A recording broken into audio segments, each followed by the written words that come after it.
할렐루야! 새로운 한 주가 다시 또 시작되었습니다. 이번 한 주도 계속해서 진행되는 은혜 충전소 말씀을 통하여 하나님과 충만한 은혜를 누리는 복된 한 주의 삶을 살아가시는 우리 모든 금강의 성도님들의 하루하루가 되시기를 주님의 이름으로 축복하고 또 소망합니다. 하나님은 이사야서 65장 17절의 말씀에서 보라, 새 하늘과 새 땅을 창조하나니 이전 것은 기억되거나 마음에 생각나지 아니할 것이다 라고 말씀하셨습니다. 새 하늘과 새 땅의 창조를 선포하심은 곧 이 땅의 완전한 회복을 의미하기도 하지만 동시에 심판의 선언이 되기도 합니다. 그렇게 우리가 이미 알고 있지만 다시 한 번 더 기억해야 할 것이 있습니다. 하나님의 나라는 이스라엘 백성들만이 아닌 이방인까지도 누구에게나 열려 있지만 죄인들은 결코 들어갈 수 없는, 아무나 들어갈 수 없는 거룩한 나라라는 것입니다. 이 뜻 안에서 하나님은 그 거룩한 나라에 들어갈 수 있는 자가 누구인지 다시 한번 이사야서 66장 특별히 2절의 말씀에서 이렇게 말씀하셨습니다. 나 여호와가 말하노라. 내 손이 이 모든 것을 지었으므로 그들이 생겼느니라. 무릇 마음이 가난하고 심령에 통회하며 내 말을 듣고 떠는 자 그 사람은 내가 돌보려니와. 하나님은 마음이 가난하고 심령에 통회함으로 말씀을 듣고 떠는 자, 이 자를 돌보겠다라고 말씀하십니다. 돌보신다라는 것은 단지 이 땅에서 우리의 간절한 기대와 소원을 이루어주는 정도의 작은 평안이 아닙니다.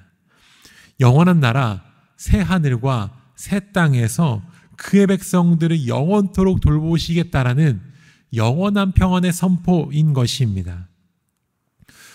우리가 이 땅에서 살아가면서 종종 두려움과 염려 속에 빠지게 되는 때가 있습니다. 그 이유가 무엇입니까? 영원할 줄 알았던 기쁨이 어느샌가 사라지게 될 때, 또 영원할 줄 알았지만 또는 최대한 늦게 찾아올 것 같았던 인생의 고난이 찾아오게 될 때 우리는 두려움과 염려에 빠지게 됩니다. 이스라엘이 나라와 민족의 어려움, 또 한 치 앞도 보이지 않는 내일, 먹을 것도 머리둘 곳도 없었던 그때, 또 수많은 적들이 자신들을 에워싸서 목숨을 위협하고 있던 그 위기에 처해 있었던 그때 이스라엘 백성들은 믿음으로 현실의 어려움을 극복하고 견디는 것처럼 보이다가 결국 믿음을 잃어버리고 죄에 무너지게 됩니다. 두려움과 염려를 해결하기 위해 그들이 마침내 우상을 선택했던 모습들을 우리는 성경의 곳곳에서 바라볼 수 있었습니다.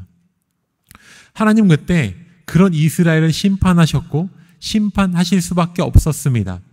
그런데 여기서 끝나는 것이 아니라 하나님은 다시 이스라엘 향해 구원과 회복을 선언하셨음도 우리는 보게 됩니다. 그렇게 하나님 은혜로 말미암아 구원과 회복의 은혜를 얻은 자들의 삶에서 반드시 회복되어져야 할 모습이 있습니다. 오늘의 본문 이사야서 66장 3절과 4절의 말씀입니다. 소를 잡아 드리는 것은 살인함과 다름이 없이 하고 어린 양으로 제사를 드리는 것은 개의 목을 꺾음과 다름이 없이 하며 드리는 예물은 돼지의 피와 다름이 없이 하고 분향하는 것은 우상을 찬송함과 다름이 없이 행하는 그들은 자기의 길을 택하며 그들의 마음은 가증한 것을 기뻐한즉 나 또한 유혹을 그들에게 택하여 주며 그들이 무서워하는 것을 그들에게 임하게 하리니 이는 내가 불러도 대답하는 자가 없으며 내가 말하여도 그들이 듣지 않고 오직 나의 목전에서 악을 행하며 내가 기뻐하지 아니하는 것을 택하였음이라 하시니라. 하나님은 세상과 우상을 섬기는 것과 다를 것이 없는, 세상과 구별됨이 없는 거룩함이 보이지 않는 예배를 받지 않겠다라고 말씀하셨습니다. 이 말은 곧 구원과 회복의 은혜를 얻은 자들의 삶에서 회복되어져야 할 것이 있으니 바로 거룩한 예배가 회복되어져야 한다는 것입니다. 하나님 오늘의 본문 66장 3절과 4절에서 내가 기뻐하지 않는 것을 이스라엘 백성들이 택하였고 그로 인해 심판하였다라고 그들의 죄악을 지적하셨습니다. 하나님께서 예배를 받지 않겠다라고 말씀하셨습니다. 이 말씀은 단순히 그들을 외면하겠다라는 정도가 아닙니다. 영원히 그들의 예배를 받지 않을 것이며 그들의 존재와 신분은 죄인이며 영원한 형벌에 처할 자가 될 것이다 라는 것입니다. 이 말은 무엇입니까? 회복된 자들아, 회복의 은혜를 받을 자들아, 세상과 구별된 예배, 세상 사람들과 우상을 따르던 자들이 얄팍하게 드리던 제사가 아닌 그들과 차원이 다른 제사, 차원이 다른 예배, 정말 하나님이 주인 되시고 하나님만 영광 받아 주시기를 간절히 소망하고 바라는 그 예배를 드리라라는 것입니다. 우리 안에 여전히 내재되어 있는 죄 용서를 구하고 도저히 구원받을 자격이 없을 것 같았던 우리를 구원하신 그 하나님께 감사의 찬송을 드리고 또 말씀으로 역사하신 하나님의 말씀과 음성에 더욱더 귀를 기울이며 예배의 자리로 나아가야 하는 것입니다. 모든 것의 창조주가 되시는 하나님을 예배하는 것을 우리는 진정으로 최고의 기쁨으로 여기며 그 모든 시간들 속에서 마음과 시간과 삶을 구별하여 예배를 드리고 예배하는 삶을 살아내야 하는 것입니다. 이것이 바로 회복된 백성의 삶인 것입니다. 하나님은 회복된 삶을 살아갈 이 백성들을 향하여서 이렇게 약속하셨습니다. 오늘의 본문 이사야 66장 11절에서 13절의 말씀입니다. 여호와께서 이와 같이 말씀하시되 보라 내가 그에게 평강을 강같이 그에게 문나라의 영광을 넘치는 시내같이 주리니 너희가 그 성읍에 젖을 빨 것이며 너희가 그 옆에 안기며 그 무릎에서 놀 것이라. 어머니가 자식을 위로함같이 내가 너희를 위로할 것인즉 너희가 예루살렘에서 위로를 받으리니 너희가 이를 보고 마음이 기뻐서 너희 뼈가 연한 풀의 무성함 같으리니 여호와의 손은 그들의 종들에게 나타나겠고 그의 진노는 그의 원수에게 더하리라.